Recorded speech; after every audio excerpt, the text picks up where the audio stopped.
Hello, everybody. It's Michael Finkley with The Michael Finkley Show. And I'm Nicole with Conversations with Nicole. You can join me Wednesdays at 9 a.m. on all of my streaming platforms. Well, Nikki, don't forget about The Michael Finkley Show, Mondays, 12 p.m. Eastern Standard Time on the CTR Media Network.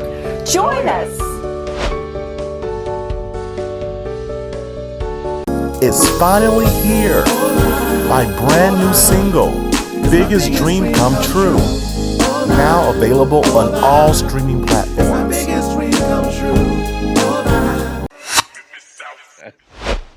Hey, check this out. Who that is? Right there. It's Michael Finkley. And this is his show. You know who I am? My name is D-Rock Ying from the Yin Yang Twins, America's Most Wanted. Download the album. Go to the website right now. On the next Michael Finkley, Arthur Lori Gentle stops by to talk about her latest book, Dear Jane, It's Not Me. Plus, Community Spotlight Series, all new Finkley, Monday. There's a new familiar face this time. Say hello to the new daytime. See it everywhere you go. Doing the greatest show. It's no other than the Michael Finkley Show. There is no other. He's like no other. I'm so glad that someone resonates with me. Come celebrate with me. Let's turn it to Welcome back to The Michael Finkley Show. Now, y'all, my next guest, she is an author, she's a speaker, she's an entrepreneur, and y'all, we get to talk about her amazing second book. All right, we're going to dive into it. She is none other than Lori Gentles. How are you? I'm good, thank you. Good to see you, Michael. Good to see you too. And Big Fan, we have something in common. She saw my paddle back there. I am in the presence of Delta Sigma Theta Sorority Incorporated right here in front of me. Come on. I love it. I love when I get to meet another fellow individual and greet them. So thank you so much.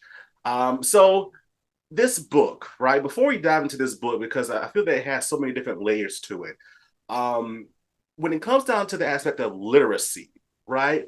How did you find yourself in literacy, and what has it done for you all these many years?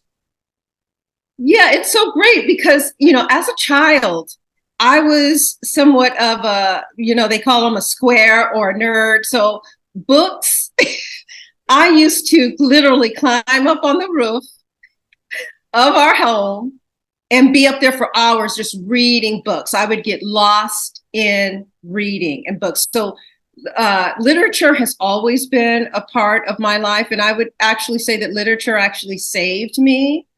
It saved me in a way because it was my escape, basically. Growing up in a large family and, there's a tension that has to be divided everywhere. And growing up in my day as a latchkey kid, you were basically left on your own. And so in the neighborhood that I grew up in, I could be out there hanging out in the streets and getting into trouble, or I can be on the top of my roof or in the backyard, basically reading and escaping my reality.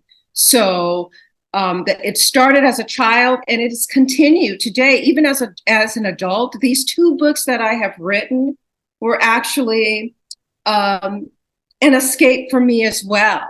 A purging, if you will. It was a purging for me with the hopes that it will help others find their true selves, because these are self-development books, very powerful self-help books to empower people and to get them back on the right track from whatever they left behind, their dreams, their goals, their wishes. A lot of that got buried, right? A lot of it gets buried based on life. And so I'm hoping to resurrect that through these powerful books. I love the concept of self-help because I feel like we became even more woke, during COVID of our mental state. And that goes along with it, right? So The more help, the better, right? And realizing who we are in this world that we live in. You said something that really got my attention. You said that this was kind of a release for you, right? In writing these your books for yourself. What did you learn about yourself in this process? Well, I learned that I could write. So it's so funny. So I have my undergraduate degree is in communication, and I've always felt better being on stage and just communicating verbally. I am somewhat impatient, so I hated to write. Writing papers and things like that just took too long. You know, I'm one of those persons, I could speak it faster than I can write it. So let me just speak it. But what I learned, one is that I could write. Two is that, wow, I'm putting a lot of myself out there, you know, that is private, if you will, or things that I would never have shared in the past when I had low self-esteem. So Dear Jane is about overcoming, you know, low self-esteem. And so things that I would never in a million years share with anyone because they had a perspective of me, because that's what I was putting out there. I was trying to live this life and have people perceive me in a certain way that wasn't really the truth. And so in writing these books later in my life and career, it showed me how much I had grown and how much power I've been able to take back over time and share with others. So I think that was the biggest thing. It's like, my goodness, you know, either I've gone crazy or I'm just putting it all out there. And I think it's the latter. I'm putting it all out there because I have lifted myself up through a lot of effort and work and doing the self-development work. And now I'm passing on how I was able to do that, saying things that people maybe want to say or that they think, but they're afraid to say it because they're living a certain persona. And there's a beauty that comes with, you know, getting older as well. You just kind of establish a little bit more confidence. Like, I'm going to say this, and if people don't like it, well, you know, that's not for them. If it lands and they receive it and apply it and marinate over it, then it is for them, and I've done my mission. Oh, I love this because I feel that you're speaking into my life too. I really do, because your words I'm finding myself in your words. So who is the real Lori? So yeah, thank you for that. So the real Lori, so I have to do a little bit of a backdrop. So I presented as an African-American woman growing up. I felt that I had to look a certain way, dress a certain way, act a certain way in order to achieve. That was the image of success, and that's what I needed to do. Well, I would do that. Again, communications major and first impressions, people make them within the first 20 seconds. And so I was living that, but going home and being sad and depressed and miserable and void because my real self was not matching up with the fake self. And in the book, I talk about comes a point in time when the real you has to meet, when the fake you meets the real you, and you get to make a decision. So the real me is now an extremely confident, thoughtful, provocative, adventurous, tell it like it is person that's spiritual, that it knows that I'm here really for a mission.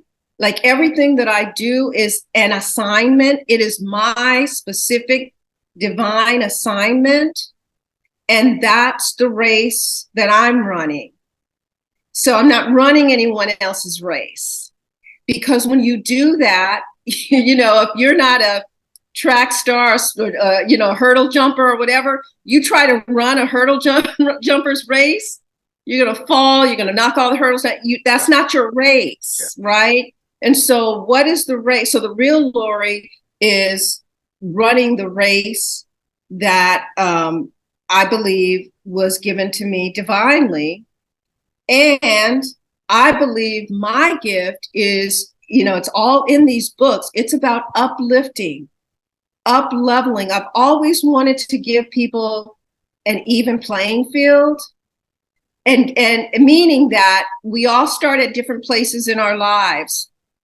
But let me give you the tools, the techniques, the information that if you apply it, will make you a better person, will get you to where you want to go. And notice I say, if you apply it, because you've heard the saying that knowledge is power. And I just beg to differ. Knowledge is not power. Otherwise, we'd be all super geniuses. Won't with we? the amount with the amount of knowledge and information that we have. But you have to act upon that and apply it. And my books, both of them, really force the reader to take action, or I just tell them, put the book down now. Like, you might not be ready. You might not be ready for this, and that's okay. But I'm telling you, reading this book, like reading a million gazillion other books, if you don't do anything with that information, you're going to be in the same spot. Gotcha. Whoa, what a discovery, right? I feel that's the most important thing about life, is discovering who we are.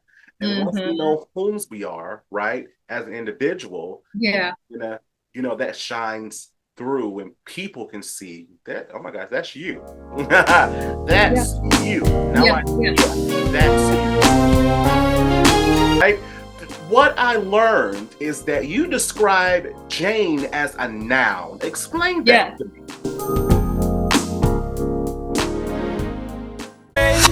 Down the fast lane. Hey y'all, I'm artist Billy Stonecipher, and you're watching the Michael Finkley Show. Like a freight train down the fast lane, we're coming. The next Michael Finkley, actress, social media influencer, and advocate Lolita Molina is with us. Talks about her journey as a paraplegic entertainer and a community spotlight series with the founder of the Exit Strategy LLC. Ronald Richardson II is with us. All new Finkley, Monday.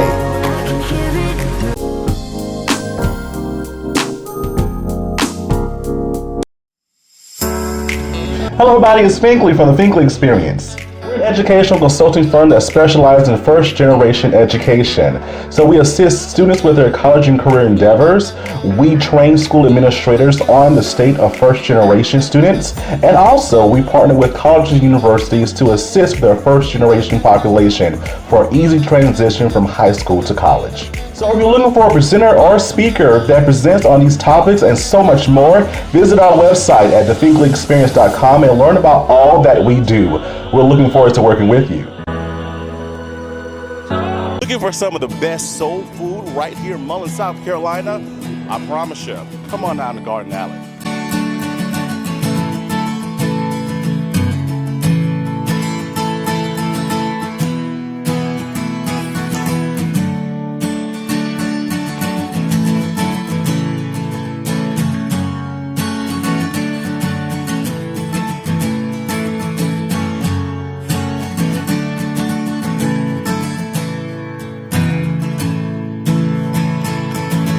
Our grape salad's fabulous, our water gained, our potato salad, our chicken is fresh, macaroni and cheese is salted to perfection. I haven't found anything that's not great.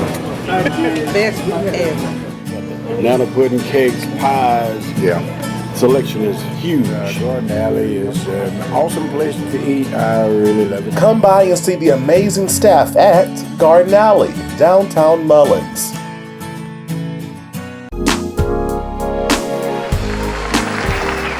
So let's just dive right into this second book, shall we? Dear Jane, it's not me.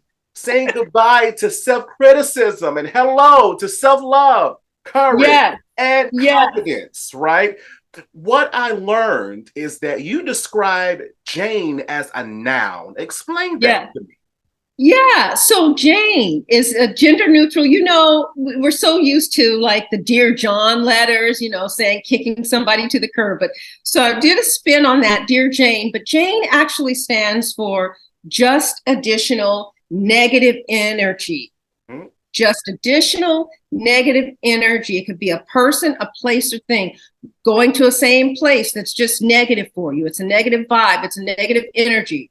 It causes you to make bad decisions. Listening to the wrong people, okay? Causes you, and that includes yourself, by the way, primarily yourself. FYI. Yes. or something that just brings you down, limits you. So it is a noun. And dear Jane, you're saying goodbye to those people, places, and things in your life that are weights on you. And then you're saying, goodbye to self-criticism. And self-criticism, I do make the distinction between a critique of yourself, because I talk a lot about self-critique and self-reflection, as self-critique as a form of reflection versus self-criticism, putting yourself down, dogging yourself out. That's what you want to say goodbye to. And when you say goodbye to those things, you can then start to love yourself. And when you love yourself, you can attract the love that you deserve. You see, we operate in the opposite. Like, I always think that we live in bizarro world. We do the very opposite of what we should be doing to get what we want. When if you just flipped it around, it'd be better. And so let me tell you what I mean by that. In Dear Jane, I talk about, all the love, the validation, the accolades, the, positivity that we want in life. So we go out and we spend money that we don't have. We get on social media and we post pictures of ourselves pretending and faking to live the life that we live. We get in relationships and stay in relationships that are toxic and bad for us because we're trying to attain some sort of validation and love or whatever. And so it's outside in work versus inside out work. You start with inside in first. And when you start with the inside, self-love, then you attract the relationship that you want. You attract the external validation that you need versus the other way around, because the other way around is just fake. Listen, I just call it like it is. It's fake. People are living a fake life. I was living a fake life and I was coming home and being sad and depressed. And listen to this, Michael, during COVID, when many people were forced to spend time with themselves, that's when it got rough. That's when it really got rough for people. I work in human resources as a profession. I've been in human resources my entire career, different industries. And I can tell you that in the past, it used to be extremely taboo to talk about mental health issues, anxiety, emotional distress, depression. You really couldn't talk about that in the workplace. It's like, leave that stuff at home. After COVID, post-COVID, everybody's talking about it because people had a chance, they had an encounter with themselves, their fears, their doubts, their insecurities. They weren't as distracted as we are when we go to work and we're driving and we're doing this and going to social events and this and that and traveling. You had to sit at home and really deal with you. Face yourself, deal with you. Yeah. Yes. Yeah. And that was scary for some people, right? Oh, the yeah. reality of, oh my gosh, I act this way or I do this or I do that. Wow, you're really learning who you are. Yeah. This space. Yeah, exactly. Or that I'm afraid or that I don't feel confident. I can fake it when I go to work because I've got all my friends around. I'm joking, I'm laughing over, I can put on this persona. Mm-hmm. Yeah. Yep. So wow. Yeah, it's pretty powerful when you face that reality. But the key is to then take action and do something about it. That's the key. And so my first book, I don't know if you know about the first book, but the first book was called Oh Slap. Exactly. Oh, I love these names. I love these names. Thank you. And what that one had to do, it had to do with choices. It's, oh slap, my choices determine my destiny. It's like this awakening.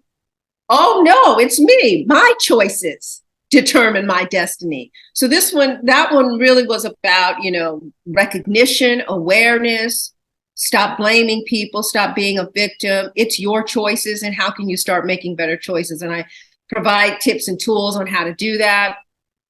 Dear Jane is now taking action. Now that you've been slapped into awareness, Right.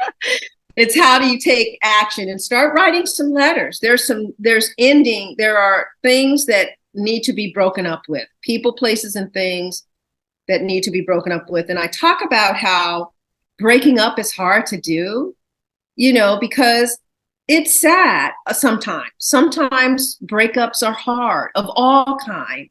And even if it's an abusive situation or a toxic situation, the loss of what could have been, or in your mind, what you think it should have been, that is painful as well.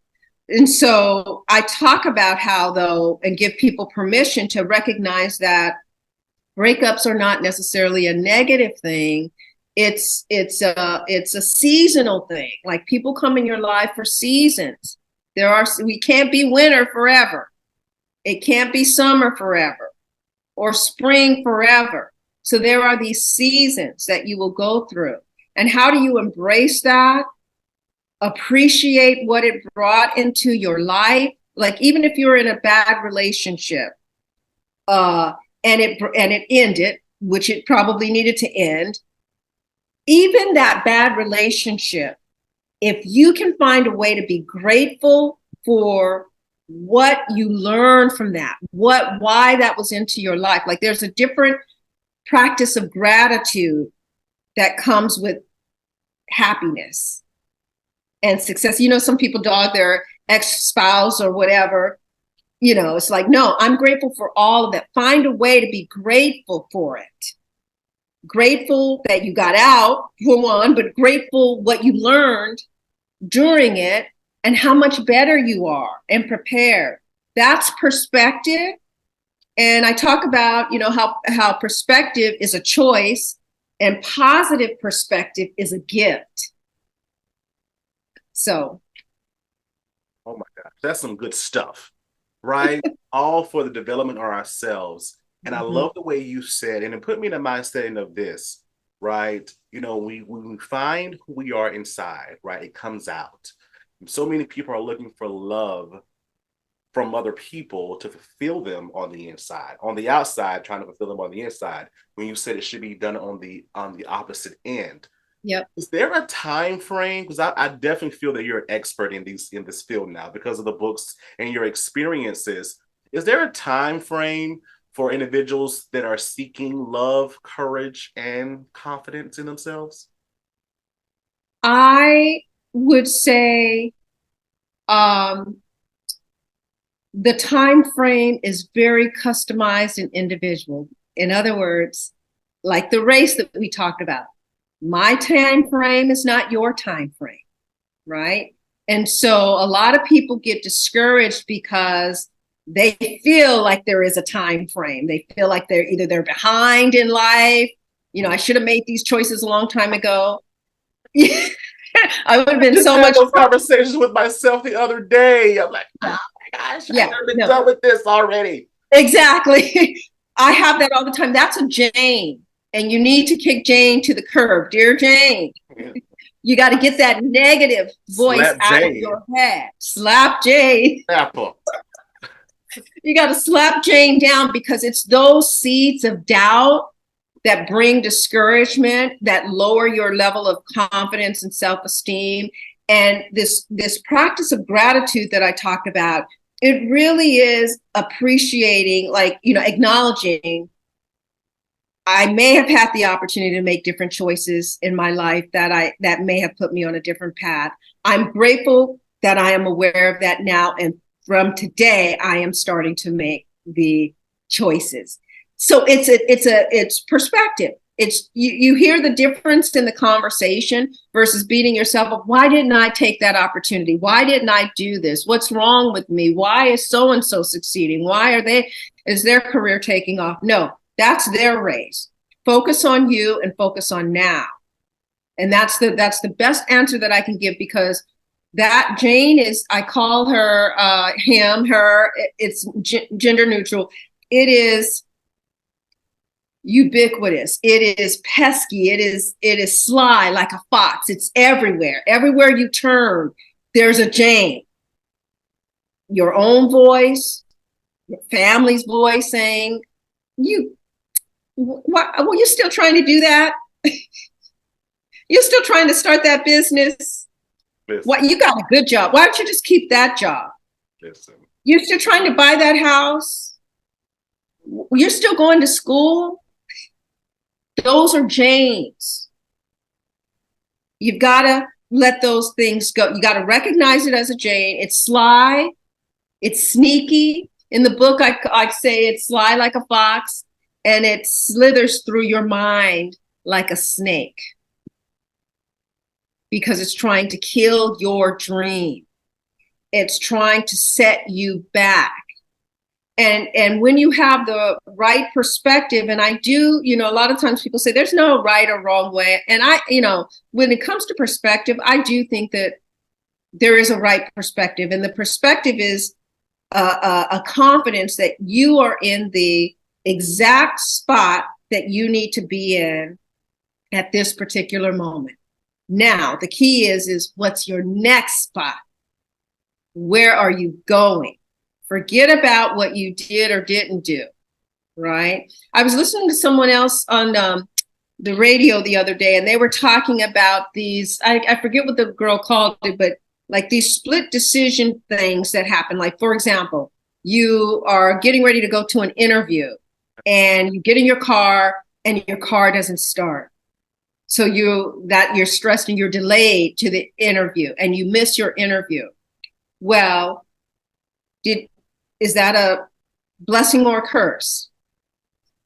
And so what I like to say is that delay is okay.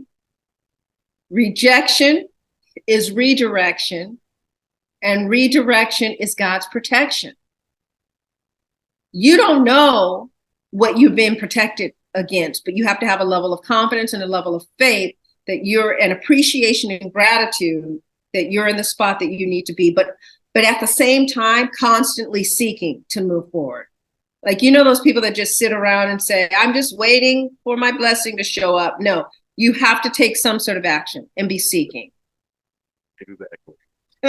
You got to work. You've got to put the work in. Work. Oh my word. You are amazing, Lori.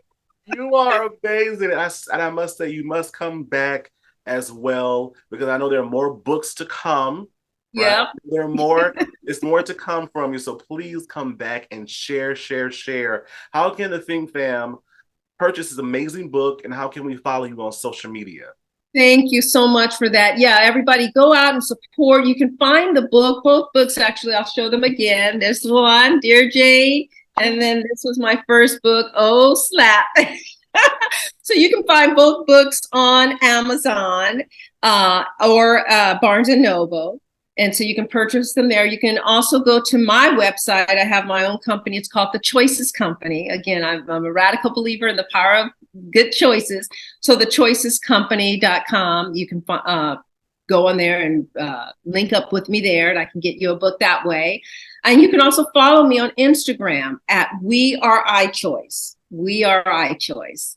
So a few ways to reach out to me. All right. And all your information is in the description below as well. Thank you, Lori, for being with us. Think Fam, please support.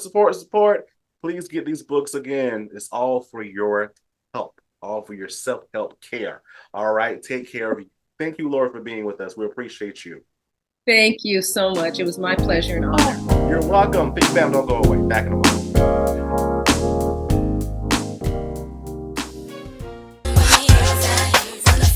What's up, everybody? It's your girl, Mila, lead singer of 702, and you are watching The Michael Finkley Show. Where my girls at?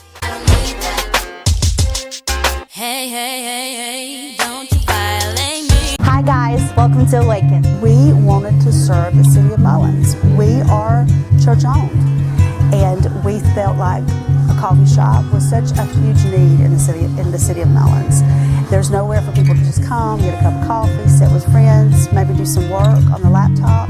And so we feel like it was a service that we could give back to the city. Well, our hope is that people will feel calm, that they'll feel welcome, that there'll be a place where they can come and just clear their mind. We come here twice a day. That's how good their smoothies, their coffee, their lattes, frappes, delicious. I would love the atmosphere here. If I had time to come and just sit and relax, I would. It's awesome. One thing that I really love about it being here is just the cozy environment. It's so inviting. I can come in here and I can get my schoolwork done, a good coffee and a good meal. But I'm just really thankful that they're here and that I have a good place to go. We're open Tuesday through Friday from 7 a.m. to 2 p.m. and Saturday from 8 a.m. to 2 p.m. Awaken Coffee Bar, downtown Mullins.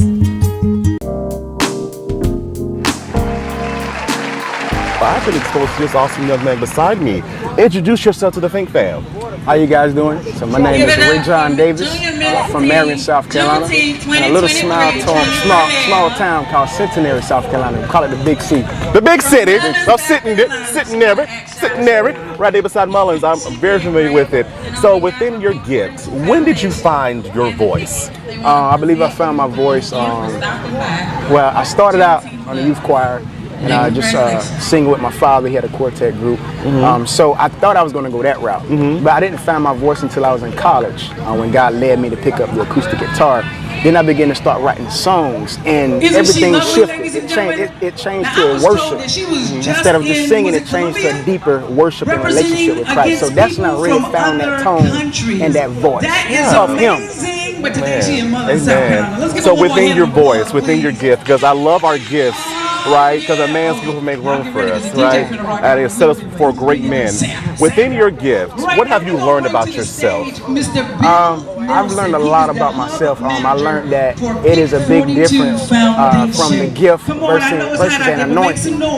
So when I found the gift and the voice, then I began to pray for the anointing. And He started using me within my songs that I write and start showing me myself. He said to examine ourselves daily, examine ourselves, and God showed me the depths of me. So that's what I prayed for. And I learned so many flaws. And I learned from so many things through my music and the anointing and in the relationship with Christ. Amen. Continue to learn, because that's how we get to the next level in life. That's right. Through our different experiences. How can the Fink fam follow you on social media and listen to your amazing music as well? So you guys can follow me on Instagram at RaJohn Davis Worshiper. My Facebook page, RaJohn Davis Worshiper as well. I mean, you can find my music on iTunes, Apple Music, Amazon, YouTube. So I'm up there as well. All right, you heard it here, Fink fam. Support. Right, definitely. Thank you so much for being with us. Oh yeah. Back in a moment, Fink fam.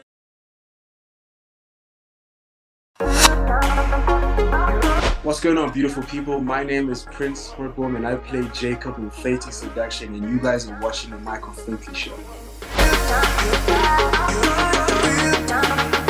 CTR Media Network is now accepting new podcasters to join our growing network that's reaching 350 million global listeners. Have you heard? CTR Media Network offers podcast production, podcast training, distribution, and product placement. Book us for your next event or schedule an interview with CTR Media Network podcasters today.